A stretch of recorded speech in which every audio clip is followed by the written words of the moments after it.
पहले अध्याय में गीता में कहे हुए उपदेश की प्रस्तावना रूप दोनों सेनाओं के महारथियों की तथा शंखध्वनि पूर्वक अर्जुन का रथ दोनों सेनाओं के बीच खड़ा रखने की बात कही गई। बाद में दोनों सेनाओं में खड़े अपने कुटुंबी और स्वजनों को देखकर शोक और मोह के कारण अर्जुन युद्ध करने से रुक गया और अस्त्र शस्त्र छोड़कर विषाद करने बैठ गया। यह बात कहकर उस अध्याय की समाप्ति की। बाद में भगवान श्री कृष्ण ने उन्हें किस प्रकार फिर से युद्ध के लिए तैयार किया, यह सब बताना आवश्यक होने से संजय अर्जुन की स्थिति का वर्णन करते हुए दूसरा अध्याय प्रारंभ करता है। तन तथा करिपयाविष्टम श्रुपूर्णा कुलेक्षणम विषीदन्तमिदं वाक्यमुवाच मधुसूदनः। संजय ने कहा, इस प्रकार करुणा से अभिभूत आंसुओं से भरे हुए व्याकुल नेत्रों वाले शोकग्रस्त अर्जुन को देखकर मधुसूदन श्री कृष्ण ने यह शब्द कहे, कुतस्त्वा कश्मलमिदं विष्मे समुपस्थितम अनार्यजुष्टमस्वर्ग्यम कीर्तिक्रम अर्जुन। श्री भगवान ने कहा, हे अर्जुन, इस विपरीत स्थिति पर तुम्हारे मन में यह अज्ञान कैसे उत्पन्न हुआ? न तो इसका जीवन के मूल्यों को जानने वाले मनुष्यों द्वारा आचरण किया गया है और न ही इससे स्वर्ग की और न ही यश की प्राप्ति होती है। क्लैब्यमास्म गमः पार्थ नैतत्वयुपपद्यते क्षुद्रं हृदय दौर्बल्यं त्यक्त्वोत्तिष्ठ परन्तप। इसलिए हे अर्जुन, तू नपुंसकता को प्राप्त मत हो, यह तुझे शोभा नहीं देता है। हे शत्रुओं के दमन करता, हृदय की तुच्छ दुर्बलता को त्याग कर युद्ध के लिए खड़ा हो। कथं भीष्मः संख्ये द्रोण च मधुसूदन इषुभ्यः प्रतियोत्स्यामि पूजार्हा वृसूदन। अर्जुन ने कहा, हे मधुसूदन, हे शत्रुहंता, मैं युद्ध भूमि में किस प्रकार भीष्म पितामह और द्रोणाचार्य जैसे पूजनीय व्यक्तियों पर बाण कैसे चलाऊंगा। गुरुन् हत्वा ही महानुभावान् श्रेयो भोक्तुं भैक्ष्यन्ति लोके हत्वार्थ कामास्तु गुरु ने है भुंजीय भोगान रुधिर प्रदिग्धा। से महापुरुषों को जो कि मेरे गुरु हैं, इन्हें मारकर जीने की अपेक्षा में इस संसार में भिक्षा मांगकर खाना श्रेयस्कर समझता हूँ, क्योंकि गुरुजनों को मारकर भी तो इस संसार में खून से सने हुए सुख रूप भोग ही तो भोगने को मिलेंगे। न चैतद्विद्मः कतर्नो गरियो यद्वा जयेम यदि वानो जयेयुः यानेव हत्वा न जिजीविषामस्ते वस्थिताः प्रमुखे धार्तराष्ट्राः। हम यह भी नहीं जानते कि हमारे लिए युद्ध करना श्रेष्ठ है या युद्ध न करना, और यह भी नहीं जानते कि हम जीतेंगे या वे ही जीतेंगे। धृतराष्ट्र के पुत्रों का वध करके हम जीना भी नहीं चाहते, फिर भी वे हमारे सामने युद्ध भूमि में खड़े हैं। कार्पण्य दोषोपहत स्वभावः पृच्छामि त्वा धर्म सम्मूर्जेताः यच्छ्रेयः स्यान्निश्चितं ब्रूहि तन्मे शिष्यस्तेह शाधीमा त्वा प्रपन्नम। कृपण और दुर्बल स्वभाव के कारण अपने कर्तव्य के विषय में मोहित हुआ मैं आपसे पूछता हूँ कि वह साधन जो मेरे लिए श्रेयस्कर हो, उसे निश्चित करके कहिए। अब मैं आपका शिष्य हूँ और आपके शरणागत हूँ, कृपया मुझे उपदेश दीजिए। न ही प्रपश्यामि ममाप्नुद्याद्यक्षोक्मुच्छोष्णमिन्द्रियाणाम् अवाप्य भूमावस्पत्रमृद्धन राज्य सुराणाम्पि चाधिपत्यम। मुझे सा कोई साधन नहीं दिखता जो मेरी इंद्रियों के सुखाने वाले शोक को दूर कर सके। स्वर्ग में धन धान्य संपन्न देवताओं के सर्वोच्च इंद्रपद और पृथ्वी पर निष्कंटक राज्य को प्राप्त करके भी मैं उस उपाय को नहीं देखता हूँ। एवमुक्त्वा हृषिकेशं गुडाकेशः परन्तप न योत्स्य इति गोविंद मुक्त्वा तूष्णी बभूव। संजय ने कहा, हे राजन, निद्रा को जीतने वाला अर्जुन ने इंद्रियों के स्वामी श्री कृष्ण से कहा, हे गोविंद, मैं युद्ध नहीं करूंगा, और चुप हो गया। तमुवाच ऋषिकेशः प्रहसन्निव भारत सेन्योरुभयोर्मध्ये विषीदन्तमिदं वचः। हे भरतवंशी, इस समय दोनों सेनाओं के बीच शोकग्रस्त अर्जुन से इंद्रियों के स्वामी श्री कृष्ण ने हंसते हुए से यह शब्द कहे, अशोचानन वशोचस्त्वं प्रज्ञावादाश्च भाष्ये गतासून गतासूश्च नानुशोचन्ति पंडिताः। श्री भगवान ने कहा, हे अर्जुन, तू उनके लिए शोक करता है जो शोक करने योग्य नहीं है और पंडितों की तरह बातें करता है। जो विद्वान होते हैं वे न तो जीवित प्राणी के लिए और न ही मृत प्राणी के लिए शोक करते।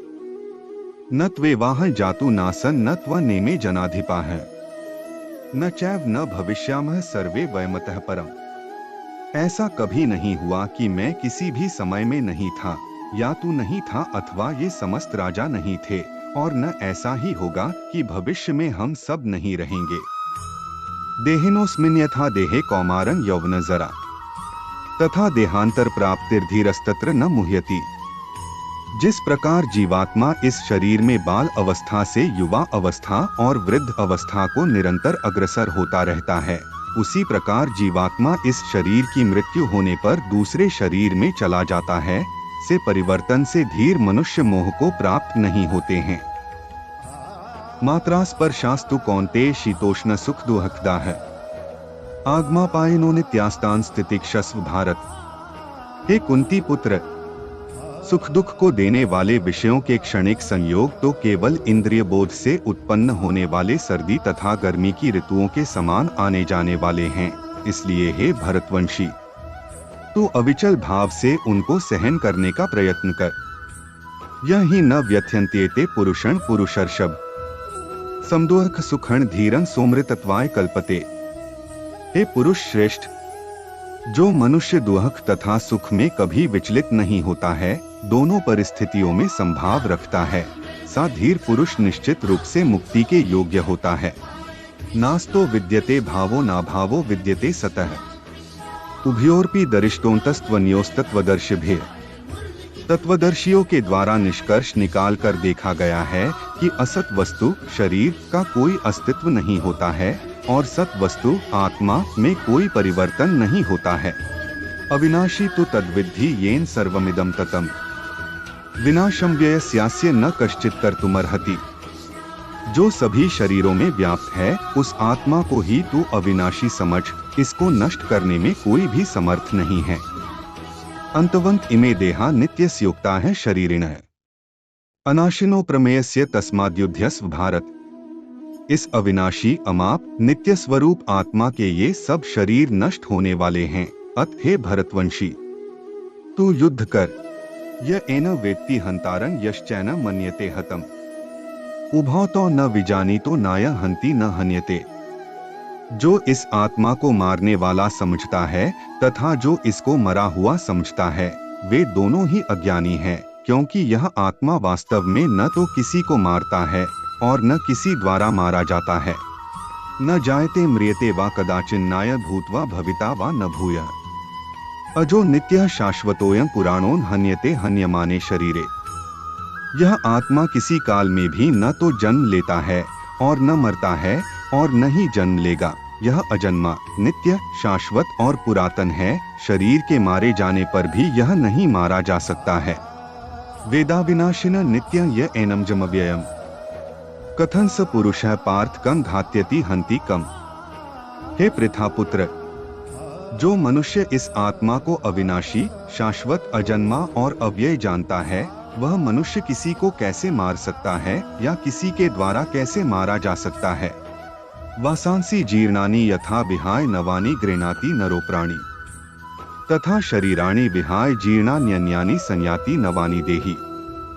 जिस प्रकार मनुष्य पुराने वस्त्रों को त्याग कर दूसरे नए वस्त्रों को धारण करता है, उसी प्रकार आत्मा पुराने तथा व्यर्थ के शरीरों को त्याग कर नए शरीरों को धारण करता है। नैन छिन्दन्ति शस्त्राणि नैन दहति पावकः, न चैन क्लेद्यन्त्यापो न शोष्यति मारुतः। यह आत्मा न तो शस्त्र द्वारा काटा सकता है, न ही आग के द्वारा जलाया जा सकता है, न जल द्वारा भिगोया जा सकता है और न ही वायु द्वारा सुखाया जा सकता है। अच्छेद्योयम दाह्योयम क्लेद्यो शोष्य एव च, नित्यः सर्वगतः स्थाणुर्चलोयः सनातनः। यह आत्मा न तो तोड़ा जा सकता है, न ही जलाया जा सकता है, न इसे घुलाया जा सकता है और न ही सुखाया जा सकता है। यह आत्मा शाश्वत, सर्वव्यापी, अविकारी, स्थिर और सदैव एक सा रहने वाला है। अव्यक्तोयम चिन्त्योयम विकार्योयम उच्यते, तस्मादेवं विदित्वैनं नानुशोचितुमर्हसि। यह आत्मा अदृश्य, अकल्पनीय और अपरिवर्तनीय कहा जाता है, इस प्रकार आत्मा को अच्छी तरह जानकर तू शोक करने के योग्य नहीं है। अथ चैन नित्य जातम नित्य वा मन्यसे मृतम तथापि त्वं महाबाहो नैवं शोचितुमर्हसि। हे महाबाहु, यदि तू इस आत्मा को सदा जन्म लेने वाला तथा सदा मरने वाला मानता है तो भी तू इस प्रकार शोक करने योग्य नहीं है। जातस्थे ध्रुवो मृत्युर्ध्रुवं जन्म मृतस्य च तस्मात् परिहार्यर्थे न त्वं शोचितुमर्हसि। जिसने जन्म लिया है उसकी मृत्यु निश्चित है और मृत्यु के पश्चात पुनर्जन्म निश्चित है। अत इस बिना उपाय वाले विषय में तू शोक करने योग्य नहीं है। अव्यक्तादीनि भूतानि व्यक्त मध्यानि भारत अव्यक्त निधनान्येव तत्र का परिदेवना।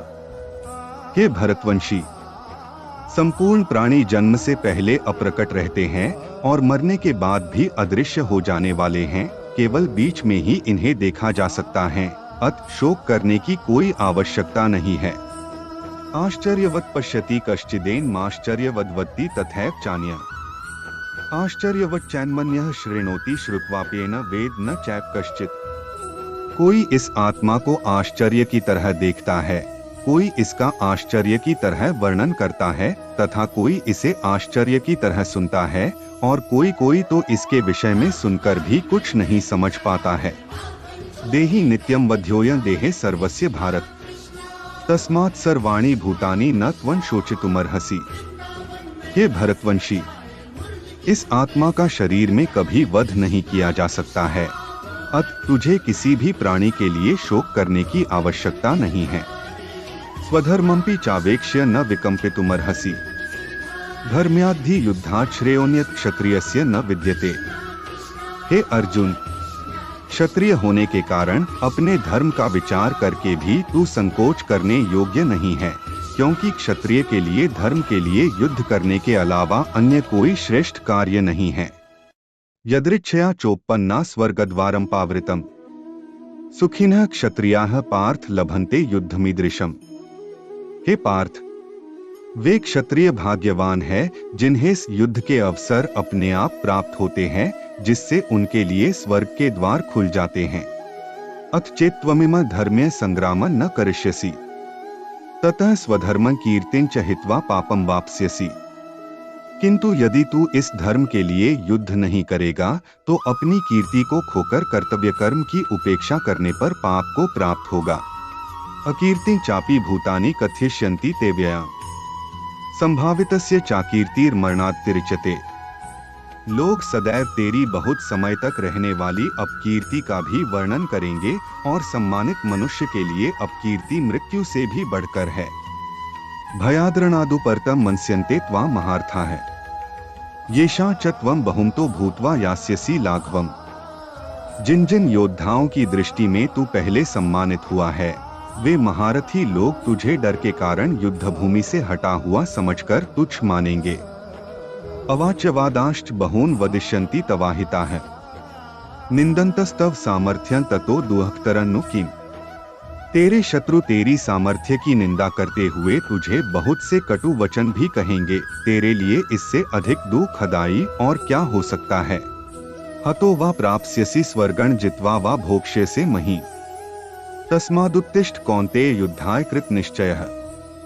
हे कुंती पुत्र, यदि तू युद्ध में मारा गया तो स्वर्ग को प्राप्त करेगा और यदि तू युद्ध जीत गया तो पृथ्वी का साम्राज्य भोगेगा। अत तू दृढ़ संकल्प करके खड़ा हो जा और युद्ध कर।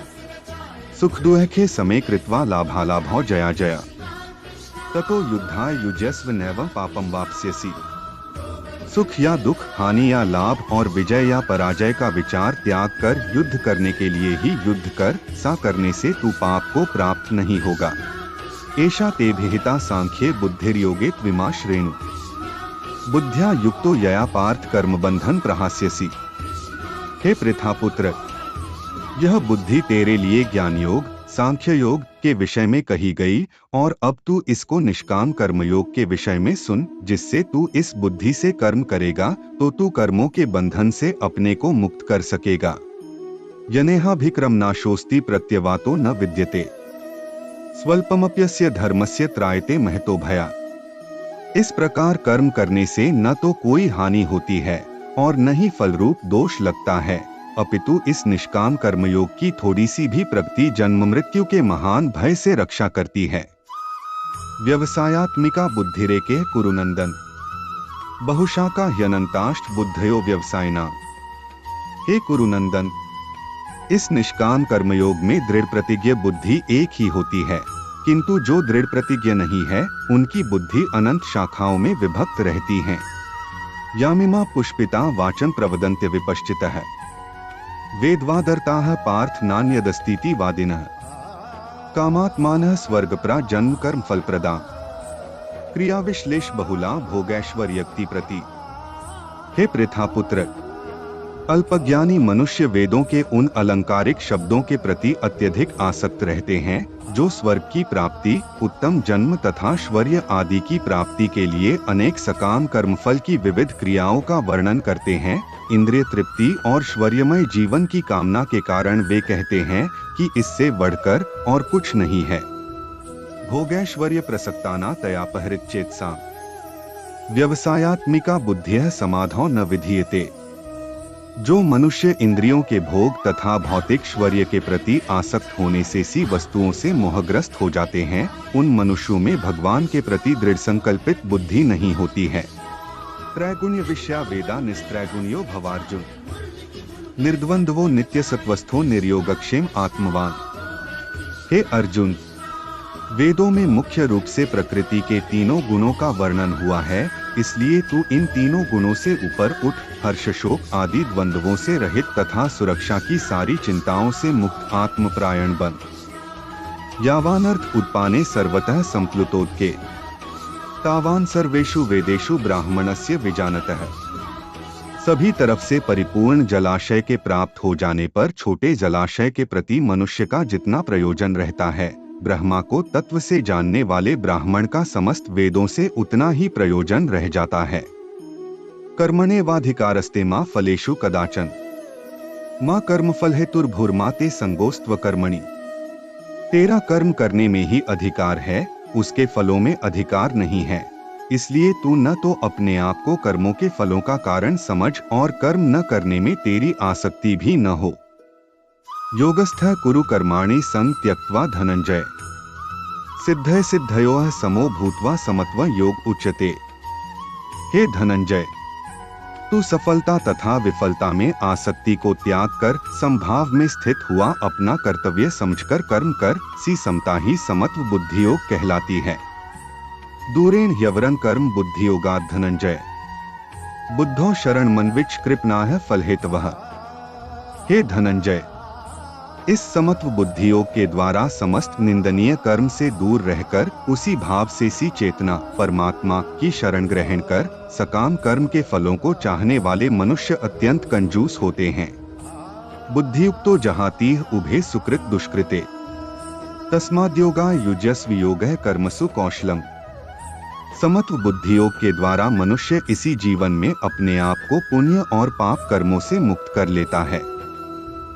अत तू इसी योग में लग जा, क्योंकि इसी योग के द्वारा ही सभी कार्य कुशलता पूर्वक पूर्ण होते हैं। कर्मजम बुद्धियुक्ता ही फलं त्यक्त्वा मनीषिणः जन्म बंध विनिर्मुक्ताः पदं गच्छन्ति नामयम्। इस समत्व बुद्धि योग से ऋषि मुनि तथा भक्त सकाम कर्मों से उत्पन्न होने वाले फलों को त्याग कर जन्म मृत्यु के बंधन से मुक्त होकर परम पद को प्राप्त हो जाते हैं। यदा ते मोह कलिलं बुद्धिर्व्यतितृष्यति तदा गंतासी निर्वेदन श्रोतव्यस्य श्रुतस्य च। जिस समय में तेरी बुद्धि मोह रूपी दलदल को भली भांति पार कर जाएगी, उस समय तू सुने हुए और सुनने योग्य सभी भोगों से विरक्ति को प्राप्त हो जाएगा। श्रुतिव प्रतिपन्नाते यदा स्थास्यति निश्चला समाधावचला बुद्धिस्तदा योगम वाप्स्यसि। वैदिक ज्ञान के वचनों को सुनने से विचलित हुई तेरी बुद्धि जब एकनिष्ठ और स्थिर हो जाएगी, तब तू आत्म साक्षात्कार करके उस दिव्य चेतना रूप परमात्मा को प्राप्त हो जाएगा। स्थित प्रज्ञस्य का भाषा समाधिस्थस्य केशव स्थितधियः की प्रभाषेत किमासीत व्रजेत कीम। अर्जुन ने कहा, हे केशव, अध्यात्म में लीन स्थिर बुद्धि वाले मनुष्य का क्या लक्षण है? वह स्थिर बुद्धि मनुष्य कैसे बोलता है, किस तरह बैठता है और किस प्रकार चलता है। प्रजहाति यदा कामान सर्वान पार्थ मनोक्तान आत्मैवात्मना तुष्टः स्थित प्रज्ञस्तदोच्यते। श्री भगवान ने कहा, हे पार्थ, जब मनुष्य मनोरथ से उत्पन्न होने वाली इंद्रिय तृप्ति की सभी प्रकार की कामनाओं परित्याग कर देता है, जब विशुद्ध हुआ उसका मन आत्मा में ही संतोष प्राप्त करता है, तब वह मनुष्य विशुद्ध चेतना में स्थित प्रज्ञ कहा जाता है। दुःखेष्वनुद्विग्नं नाह सुखेषु विक्तस्पृहः वीतराग भय क्रोधः स्थित धीर मुनिरुच्यते। दुखों की प्राप्ति होने पर जिसका मन विचलित नहीं होता है, सुखों की प्राप्ति की इच्छा नहीं रखता है, जो आसक्ति भय तथा क्रोध से मुक्त है, ऐसा स्थिर मन वाला मुनि कहा जाता है। यह सर्वत्रान्भिस्नेहस्तत्तत् प्राप्य शुभाशुभम नाभिनंदति न द्वेष्टि तस्य प्रज्ञा प्रतिष्ठिता। इस संसार में जो मनुष्य न तो शुभ की प्राप्ति से हर्षित होता है और न अशुभ के प्राप्त होने पर द्वेष करता है, सी बुद्धि वाला पूर्ण ज्ञान में स्थिर होता है।